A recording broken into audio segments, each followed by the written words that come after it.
So hello and welcome to this session where we're going to continue our analysis of the essay Selected Snobberies by Aldous Huxley.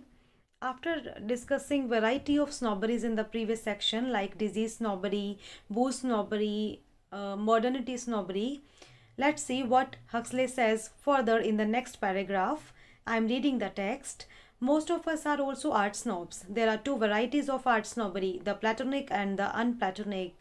So beginning with the mention of art snobbery, Huxley is saying that most of us are art snobs, which can be further divided into two categories, which means art snobs have two types, Platonic and unplatonic. Platonic art snobs merely take an interest in art. Unplatonic art snobs go further and actually buy art. So here he is describing what does he mean by Platonic and unplatonic art snobs. Platonic art snobs merely take an interest. That means they only take an interest in art. Whereas unplatonic art snobs go to the extent of buying the art objects. In other words, we can say Platonic art snobs only admire and appreciate art without buying art objects. But unplatonic art snobs are those who actually purchase art objects. Platonic art snobbery is a branch of culture snobbery. So, Platonic art snobbery is a form of or a type of culture snobbery. Unplatonic art snobbery is a hybrid or mule, for it is simultaneously a subspecies of culture snobbery and of possession snobbery. So, in this line, we can conveniently see a put of humor, or we can say a fine humor is generated in this line where unplatonic art snobbery is called a mixed breed of culture snobbery and possession snobbery, as he is saying that unplatonic art snobbery, which is mostly or which is majorly interested in buying art objects rather than interesting in showing their interest in art. That's why unplatonic art snobbery is a mixed breed of culture snobbery and possession snobbery. A collection of works of art is the collection of culture symbol. So to elucidate this claim or this statement that how unplatonic art snobbery is a mixed breed, is a hybrid of these two forms, subspecies, this is a subspecies. Art unplatonic art snobbery is a form of culture snobbery and possession snobbery. How it is, he is elaborating this fact in these further 3 or 4 lines. He is saying that a collection of works of art is a collection of culture symbols. Those people who collect works of art, who buy and collect works of art, why they do so? They do so because they think that the collection of works of art is a symbol of culture, or it is a mark of culture symbol, which collection of works of art is a culture symbol which display, this tendency displays their culture snobbery. And culture symbols still carry social prestige, which means that the culture symbols is a mark of, they also believe that culture symbols is a mark of social status. So in this way it has these two kinds of snobberies, culture snobbery and possession snobbery. It is also a collection of wealth symbols, and collecting works of art is a symbol of wealth, because the person who has a large collection of works of art is considered a wealthy person. For an art collection can represent money more effectively than a whole fleet of motor cars. And here again, with a very with a fine put of sarcasm, Huxley is saying that such people, these unplatonic art snobs, love to buy expensive pieces of art to decorate their houses, because it is in this way, in this way of purchasing expensive pieces of art and decorate they decorate their houses with these pieces. In this way, they find a very moderate path, a very moderate way of flaunting their wealth and social status. It is also a collection of wealth symbols for an art collection, because art collection, a lavish display of art collection, what it represents? Uh, it represents the wealth, their social status more effectively in the comparison of or than a large number of motor cars. The next paragraph. The value of art snobbery to living artists is considerable. Now, this line or this paragraph is an extension of the ideas discussed in the previous paragraph, where Huxley is describing the traits of art snobs. The value of art snobbery to living artists is considerable. Now, the art snobs give more value to living artist, and it is they give great enough, it is considerable. The value can be considered to a good enough, which they give. This value, this consideration they give to living artist is considerable, is great enough. True, most art snobs collect only the works of the dead, for an old master is both a safer investment and a holier culture symbol than a living master.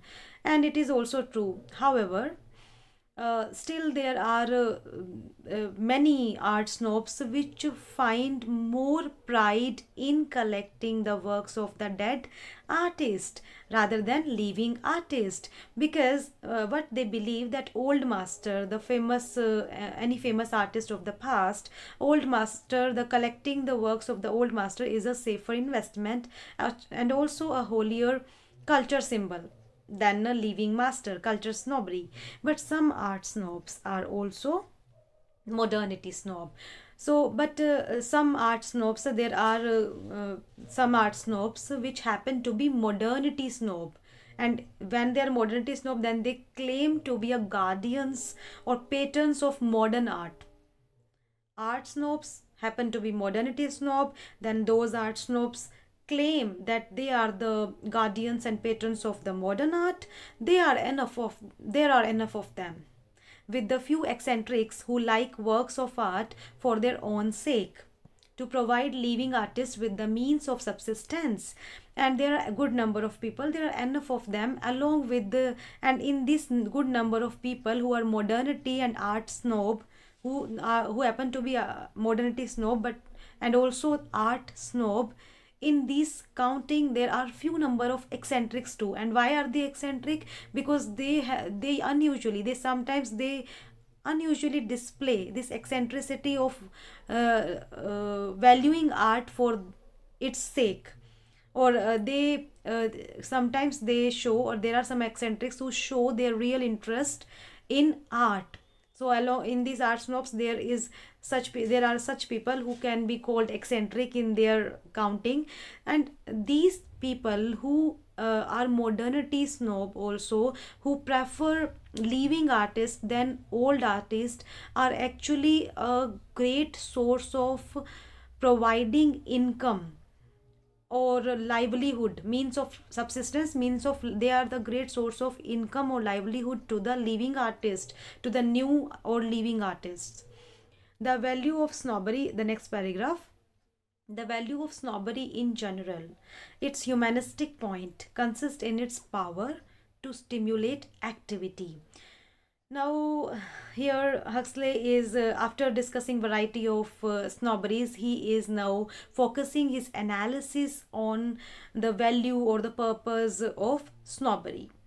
So here he is saying that the value or purpose of snobbery in general is its because snobbery is such an activity which makes its practitioners busy and active. And here Huxley seems to seek, or Huxley seems to notice a humanistic angel in snobbery, because it has the capacity to make people active or to keep people active. A society with plenty of snobberies is like a dog with plenty of fleas. It is not likely to become comatose. So here Huxley is comparing a society with a number of snobberies is like a dog with a number of fleas, which means that a society which has a large number of snobs is a busy society. It cannot remain passive. It is not likely to become dull. It cannot remain passive because snobbery is something which makes people always active and busy.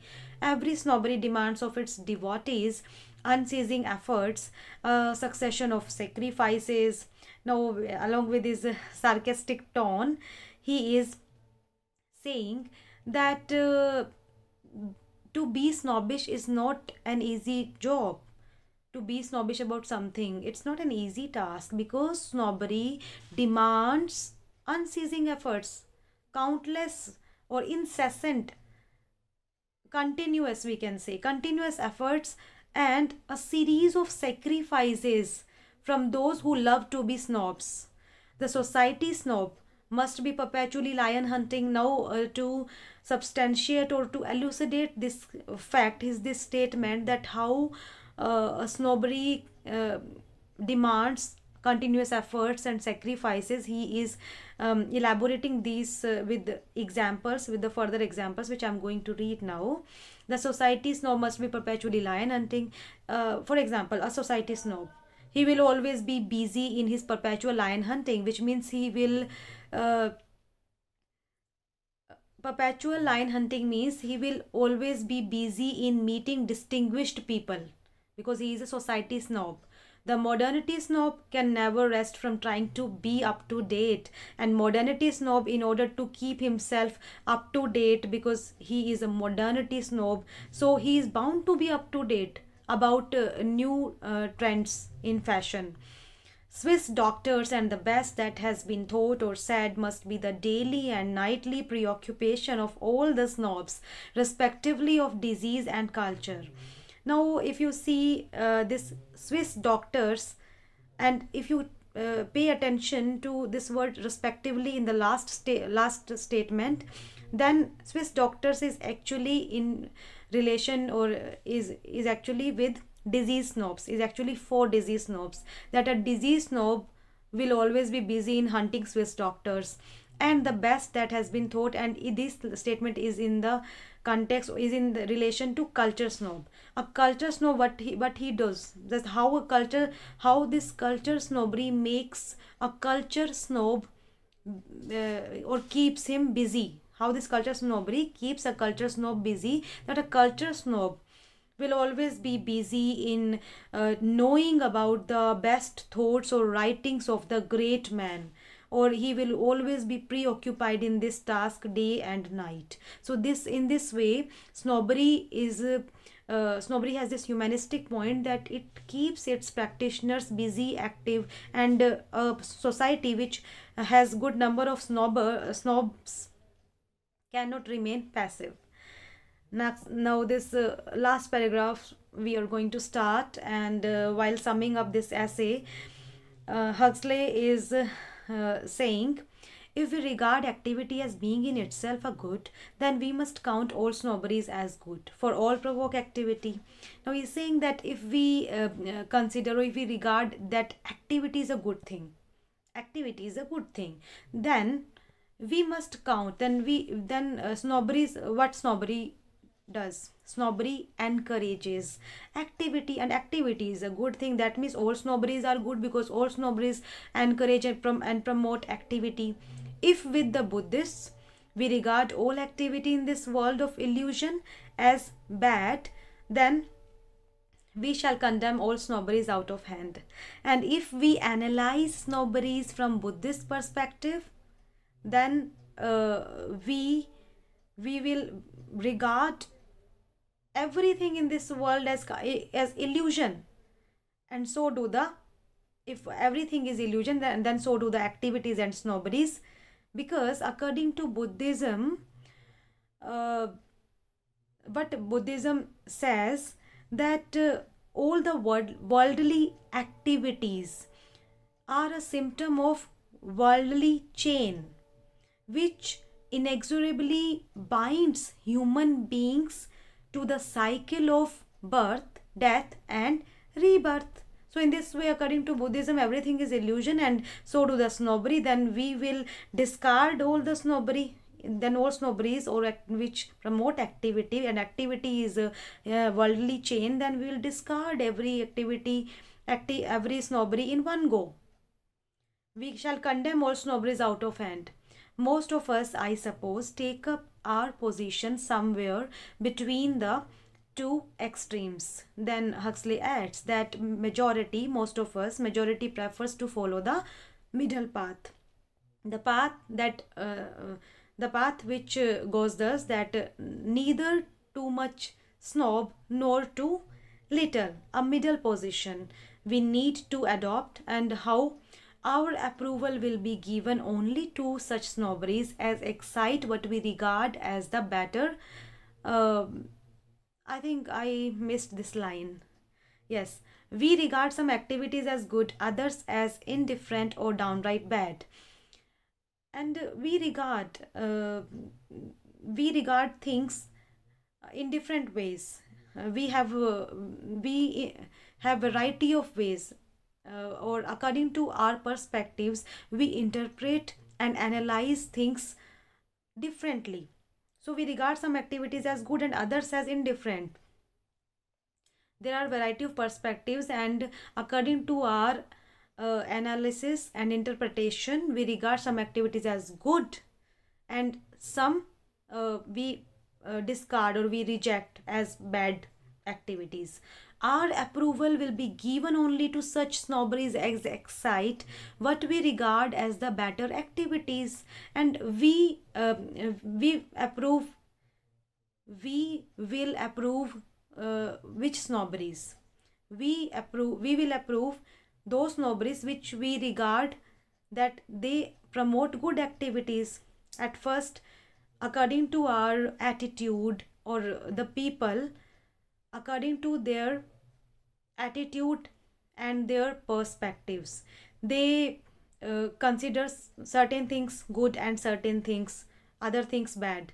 And the snobberies which will promote good things according to the people, that the people who think that these are good activities and this snobbery is promoting this good activity, that's why they will become promoter of that particular snobbery, they will become the strong supporter of that particular snobbery, and they will detest or they will tolerate, because they might have no other way, uh, despite tolerating that particular snobbery. So we regard as the better activities, and the others which we don't like, the activities which we don't like and the snobberies which promote those activities, we will either tolerate or detest. For example, now he is giving example in this regard. For example, most professional intellectuals will approve of culture snobbery, even while intensely disliking most individual culture snobs. So he's saying that professional intellectual who appreciate the rational, rational thing or the rationality, they will approve of culture snobbery. In the case, why they will approve culture snobbery? While they will approve the activities related to culture snobbery, because and in bracket if you see, then it may happen that those professional intellectuals might dislike most individual culture snobs, but they will they will support this culture snobbery, because it compels the Philistines. Now, who are Philistines? Philistines are those who are hostile to art or culture, or who have no appreciation to, or who are lacking in appreciation to art or culture, for art or culture. So it compels culture snobbery when they will promote culture snobbery. So it will compel the Philistines to pay at least some slight tribute to the things of the mind, and professional intellectuals are very much in the favor of those things which are related, which are related to mind, which are related to rationality or rational.